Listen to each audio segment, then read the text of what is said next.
What happens when a woman of power, presence, and principle walks into a five-star hotel and is treated like she doesn't belong? Jasmine Crockett, a respected political figure known for her fearless voice, was simply looking for peace after a grueling day filled with media scrutiny and political crossfire. She didn't expect the lobby of the Riccio Grand, a luxurious sanctuary of chandeliers, marble floors, and polished manners, to become the battlefield for dignity and truth. But it did. The moment she stepped inside, something fell off. The air was thick, the looks were sharp, and the receptionist, Avery, wasn't just dismissive. She was cold, calculated, and condescending. Jasmine hadn't said a word, but the judgment had already been passed. Because of who she was, because of what she represented. This wasn't just a bad customer service moment. It was a silent war. A war against bias, subtle discrimination, and unspoken prejudice hidden behind a luxury smile. And what happened next? It didn't just shake the hotel. It sent shockwaves across the internet and ignited a conversation about power, prejudice, and the price of silence. Stay tuned. This isn't just a confrontation, it's a reckoning. Jasmine Crockett entered the Riccio Grand with a quiet hope. After a day that had tested her to the limits, intense meetings, media ambushes, and political vitriol, she longed for peace, for just one moment to breathe. The hotel, known for its grandeur and exclusivity, seemed like the perfect escape. Towering marble columns, velvet furnishings, and a ceiling dripping with crystal chandeliers greeted her with silent elegance.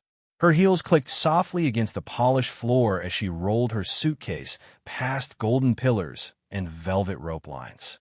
Everything shimmered. Everything looked perfect, but something wasn't. The atmosphere felt wrong. Not openly hostile.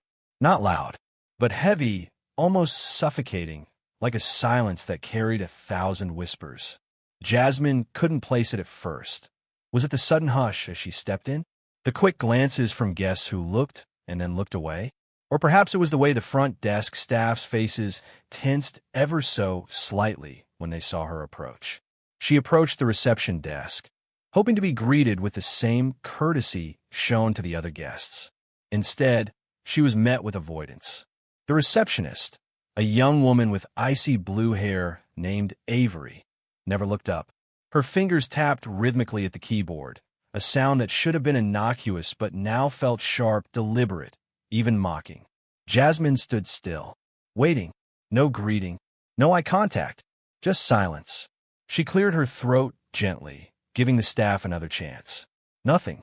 Her presence, despite her stature, was being erased in real time. The Riccio Grand was a sanctuary for many, but not for Jasmine. Not that day. The longer she stood there, the more the opulence around her turned ironic. The glint of luxury, the soft music, the immaculate service. It all contrasted brutally with the invisible wall now forming between her and the people meant to serve her. This wasn't just a delay. It was a statement. And Jasmine felt it.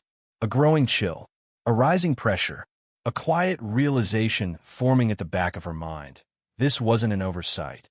This was something else. Something personal. The silence had become unbearable. Jasmine, ever composed, tapped lightly on the marble countertop. It wasn't loud, but in that moment, it cracked the silence like lightning. Avery's head jerked up, not in surprise, but with a forced slowness, like a queen granting an audience to someone she deemed beneath her. Her icy blue hair framed a face devoid of warmth. Their eyes met, just for a second, and in that second, Jasmine saw it, recognition and something else. Contempt. "Hello," Avery said flatly, her tone professional but with a barely concealed edge. "How can I assist you?" Jasmine smiled politely, willing herself to keep calm. "I have a reservation." Jasmine Crockett. Avery's fingers stilled. For a beat too long, she stared at the screen, then looked up, this time with a smirk curling at the edge of her lips. "Oh, you're Jasmine Crockett," she said, dragging out the name like it left a bad taste. "I suppose you're well known. Politically, at least. I've seen you on the news, quite vocal." The words dripped with sarcasm. It wasn't an introduction. It was a shot fired.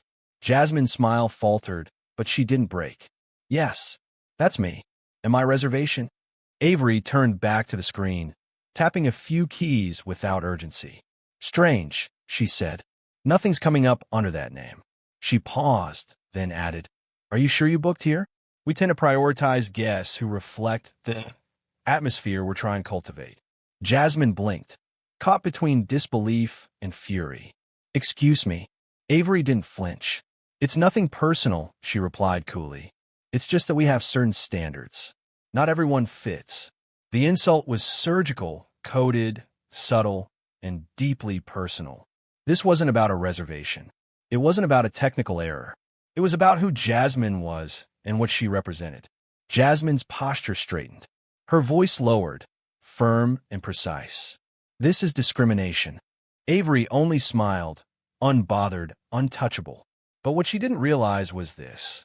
Jasmine Crockett didn't back down from fights. And this one had just begun. Jasmine stood still, her hands resting lightly on the edge of the reception counter. But inside her chest, a storm was gathering. She had expected at least some reaction, perhaps a flustered apology, a manager summoned, a correction made. But instead, she was met with icy indifference. Avery said nothing more. She returned to her keyboard, fingers clicking without urgency, pretending Jasmine didn't exist. That hurt more than words. Behind Jasmine, the elegant lobby buzzed quietly. Waiters moved silently across plush carpets. A couple whispered by the grand piano. A suited man at the bar glanced over his shoulder, eyes narrowing slightly before turning away. They all saw what was happening, and no one said a word. Jasmine could feel their stares like invisible needles against her back. It wasn't concern. It wasn't curiosity. It was judgment, silent, complicit, and cutting. The Riccio Grand, a place that prided itself on grace, had turned into a stage for casual cruelty. She wasn't just being denied a room. She was being erased in plain sight, treated as unworthy, as an intruder in a world she had every right to exist in. Her grip on the handle of her suitcase tightened. The worst part wasn't even Avery's smugness. It was the stillness, the way no one dared to speak, the way everyone chose comfort over conscience. Jasmine had spent years navigating politics, weathering storms of public criticism and targeted hate. But this felt deeply personal. It wasn't a televised debate. It wasn't a news headline. It was human-to-human dismissal, and it hit differently. Taking a slow breath, she looked Avery in the eye. You know exactly who I am, and you also know why you're doing this. Avery's smile didn't move. I'm just following policy. Jasmine let out a quiet laugh, cold and sharp. No, you're following prejudice. A hush fell over the surrounding area. A few heads turned. Finally, something in her voice broke through the fog of silence. This is not a misunderstanding, she continued, louder now. This is intentional. This is targeted. And it's wrong. The room froze. Avery's fingers stilled again, her expression shifting slightly, just enough for Jasmine to see it, a flicker of nervousness. But Jasmine wasn't done. She turned around, addressing the room. Silence doesn't make you neutral. It makes you complicit. That landed. Several guests looked away. One woman lowered her eyes. A bellhop paused mid-step. Then, Jasmine looked back at Avery, her voice calm, but steel underneath. I'm not leaving, and I'm not staying silent. Avery didn't respond, but the balance had shifted, and Jasmine Crockett had just declared this fight would not be fought quietly. Jasmine stepped away from the reception desk, her heels clicking sharply against the marble floor like war drums echoing through the luxurious silence. Her hand reached into her blazer pocket, fingers trembling not from fear, but from the surge of righteous anger pulsing through her veins. She pulled out her phone and quickly scrolled to the name she trusted most in these moments. Josh. Her assistant. Her strategist. Her friend. If anyone could help her expose the truth, it was him. As the phone rang, Jasmine paced in a slow circle near a polished column, forcing herself to breathe. Every second felt longer, every ring heavier. Around her, the lobby continued like nothing was happening. But to Jasmine, the entire space had turned into a courtroom, and the truth was on trial. Click. Jasmine, Josh's voice cut through the noise, calm and steady like an anchor. Are you all right? No, she said, her tone clipped, restrained. I need you. Right now. What happened? She exhaled slowly, trying to keep her voice from cracking. I'm at the Riccio Grand. The front desk? Avery deleted my reservation. She knew exactly who I was and still pretended I didn't exist. A pause. You're saying she targeted you? I'm saying, Jasmine replied coldly, she discriminated against me. Because of my political stance. Because of who I am. I'll get into their system, Josh said immediately. I'll check their logs. If there's any sign of tampering, I'll find it. I need everything, Jasmine added. Timestamped changes, email confirmations, booking logs. Anything that proves this wasn't just a glitch. I want evidence. On it, he said. The call ended. Jasmine looked up, her eyes sweeping the room like a lioness surveying her terrain. Avery was still behind the desk, pretending to work, eyes darting up and down nervously, aware now that Jasmine wasn't going to fade quietly into the background. Jasmine didn't need to yell. Her calm, focused fury spoke louder than any outburst could. She returned to her spot in the lobby, standing tall beneath the chandelier's light. The guests were still pretending not to look, but she saw their eyes. She saw the discomfort. Good. Let them feel it. Let them see what injustice looks like in real time. This wasn't just a fight for one reservation. This was a reckoning. Jasmine Crockett was no longer a guest in need of service. She was a woman on a mission, and she had just sounded the alarm. The minutes passed slowly, like a pendulum swinging between outrage and anticipation. Jasmine stood in the same spot, her phone gripped tightly in her hand, knuckles pale. Her eyes never left the front desk. Avery was still typing, still pretending, though her posture had changed. The fake confidence had cracks now, subtle ones, but Jasmine could see them. Then ping. A notification. Jasmine's breath hitched. She unlocked her phone with trembling fingers, eyes racing across the message. Jasmine, I found everything. You were right. Avery deleted your reservation at 5:18 p.m., right after searching your name. She manually altered the system to make it appear as if no reservation existed. I've downloaded the access logs, screenshots, and timestamps. This was no error. It was deliberate. Jasmine's heart pounded. There it was. Not just suspicion, not just intuition, but proof. She stared at the screen, letting the confirmation sink in. The humiliation, the dismissal, the smirking defiance. It had all been a lie dressed as protocol. And now, the lie was exposed. Slowly, deliberately, she walked toward the desk again. This time, her steps were different. This was no longer a walk of inquiry. It was a march of justice. Avery looked up. For the first time, Jasmine saw fear flicker in her eyes. Not much, but enough. Miss Crockett, Avery said, trying to regain her composure. I told you our system doesn't. Jasmine raised her hand, stopping her mid-sentence. I have the logs, she said quietly, but with razor-sharp clarity. The proof. You deleted my reservation, manually, after you looked me up in the system. Silence. Avery's face flushed. That's not possible. I didn't. You did, Jasmine cut in. You used your position to deny me access to this space. Not because of a policy, not because of an error, but because of who I am.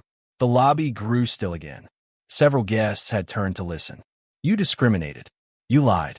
You humiliated me in front of everyone here.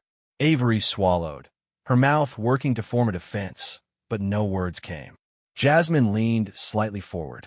You thought you could get away with it, because people like you always do. She held up the phone. But now I hold the truth in my hand. And you hold nothing. Avery stepped back, her voice a whisper. I was just doing my job. No, Jasmine said, with a steady breath. You were abusing it. And now, it was time to make her pay for it. Avery stood frozen behind the desk, face pale beneath the soft lighting. Her mouth opened slightly, as if to offer another flimsy excuse, but Jasmine didn't give her the chance. The truth was already in the air, and it was suffocating. The tension in the lobby was so thick it could be sliced with a knife. Guests were no longer pretending to ignore the confrontation. Some were filming with their phones. Others just watched in silence, sensing that something bigger was unfolding. Then a door creaked open behind the reception counter. A hush fell over the room. A tall figure stepped out from the back office, wearing a charcoal gray suit and an expression carved from stone. Nicholas Crockett, Jasmine's older brother, and the man who owned the Riccio Grand. The energy in the lobby shifted instantly. It was like gravity had changed direction. Nicholas didn't have to raise his voice. His presence alone commanded attention. His eyes moved across the room, surveying the frozen scene. Then they landed on Jasmine, his sister, standing proud and seething. He saw the fury in her eyes. He didn't ask questions. He turned to Avery. "What's going on here?" he said, voice low, even, but loaded with authority. Avery swallowed hard. "Mr. Crockett, I was just trying to follow hotel protocol. There was an issue with a reservation, and—" Jasmine stepped forward, her voice cutting clean through the lie. "No, there was no issue. She deleted my reservation, Nicholas. After looking at my name." She turned the phone toward him. Josh traced the log. 5:18 p.m. Manual deletion. No system error. No glitch. Just bias. Nicholas took the phone, scrolling through the evidence in silence. His face remained unreadable, but his eyes darkened. When he looked up, his tone had changed. "You tampered with our guest database?" he asked Avery directly. I didn't mean to," she stammered. "You didn't mean to?" he repeated, voice sharpening. "You altered the reservation of guest because you didn't agree with her political beliefs. In my hotel." Avery's lip quivered. She glanced around, realizing there was no exit. "This place was built on one principle," Nicholas said, his voice now echoing. "Respect. For everyone. And you've just shattered it." He turned to Jasmine and gave a small nod, silent recognition of what she endured. Then, back to Avery. "You're fired. Effective immediately." The lobby erupted into quiet gasps. Avery stepped back, stunned. "But—" Nicholas raised a hand. "No more words. Leave your badge. You can go now." She stood frozen for a moment longer, then slowly removed her staff lanyard, placed it on the desk, and walked out, head bowed, reputation in ruins.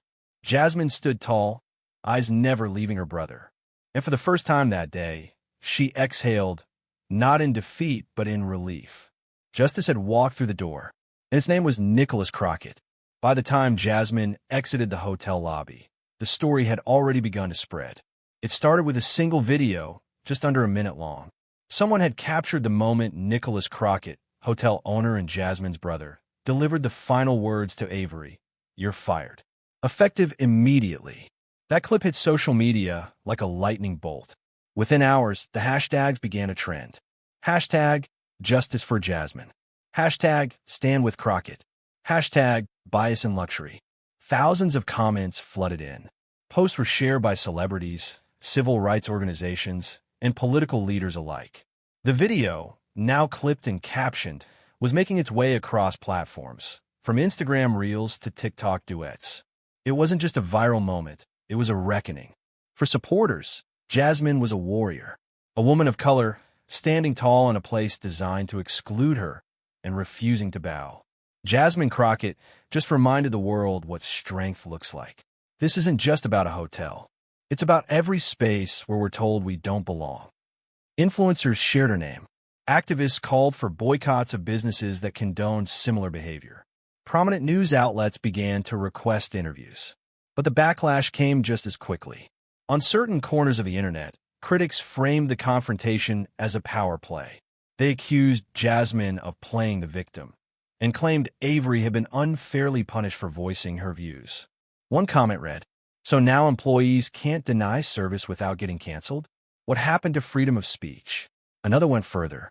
"This is reverse discrimination. Avery just had an opinion. Jasmine used her status to get someone fired." Jasmine saw the comments. She read them all, support and hate alike. And while she was no stranger to controversy, the intensity of this one felt different. This time, it wasn't just about her. It had grown into a full-scale cultural flashpoint. And that's when she realized she had a responsibility now, not just to defend her name, but to stand for the people who didn't have her platform.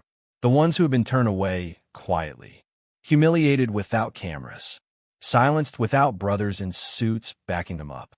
So, she opened her phone, stared at the screen, and began typing. This isn't just my story. It's the story of anyone who's ever been told, you don't belong here. Let this be a reminder.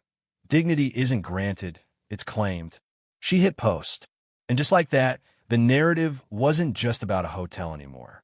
It was about justice, about representation, about change. And Jasmine Crockett had just stepped into a role bigger than herself. She wasn't simply the woman in the lobby anymore. She was the voice behind a movement. The auditorium was packed. Reporters, students, activists, and ordinary citizens filled every seat. The energy was electric, not because of spectacle, but because of the weight of the moment. Everyone knew this wasn't just another keynote. This was something deeper. Jasmine Crockett stepped onto the stage. Gone was the travel-worn woman dragging her suitcase through the marble lobby. Gone was the silence she endured at the front desk. In her place stood a woman transformed by injustice and unafraid to name it. She looked out across the crowd, took a breath, and spoke. What happened to me at Rio Grande wasn't just personal. It was systemic. It was subtle, quiet, dressed in courtesy, but it was still discrimination. The room hushed. Every eye locked on her. I wasn't turned away because of a missing reservation.